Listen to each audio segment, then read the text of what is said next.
اقتصاد الشباب إن في نوێنەرانی ڕێکخراوی کاری جیهانین سەرنج و تێبینیەکانیان لەبارەی ڕەژنووسی یاسای خانەنشینی و دەستەبەری کۆمەڵایەتی لە هەرێمی کوردستان دەخەنە ڕوو. بە گوێرەی ڕەژنووسی ئەم یاسایە و کرێکارانەی خۆیان دەستەبەر دەکەن هاوشێوەی کەرتی گشتی 15 ساڵ خزمەتیانە بێت خانەنشین دەبن و هەموو ئیمتیازاتێک لە کەرتی تایبەت دەیانگرێتەوە. سەردانی هەموو ئەو شوێنانە دەکەین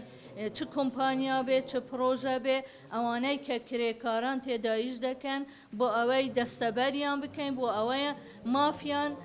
دابین بکرێتەوە و مافیان نەفەوتێت چ لە ڕۆی تەقاعدیەوە بێتن یا خۆت لە هەر ڕوویەکی تر سەلامەتی پیشەیی یان هەر ڕوویەکی تر کە پەیوەست بێ هاوکاریان بین و لەگەل ئەم کرێکارە بەڕێزانە بین. سەندیکای کرێکارانی کوردستان بوونی ئەم یاسایە ئێستا بەرکارە و ڕەژنووسی ئەم پرۆژە نوێیەش بە باش دەزانن بەڵام نیگەرانە لەوەی کە نە لە کەرتی تایبەت و نە لە حکوومەت یاساکان وەکو خۆی جێبەجێ ناکرێت. نظرەی من ئەوی دیتر یاسای باشە بە ناوژین لەواسە باش نیە بە سەبەبی ڕئیسی کە یاسا بە درستایی جێبەجێ هەر صاحب عمل جێبە ناکرد حکومەت لەسەر خۆ جێبەجێ ناکرد زۆر بە بەندی یاسای هەر دەبێت حکومەت جێبەجێ کرد بە تایبەت ئێستا ضەمانی سەحی هەیە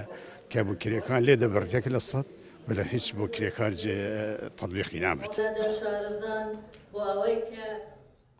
لە هەرێمی کوردستان ئەو یاسای ئێستا کاری پێدەکرێتی ساڵی 1970 و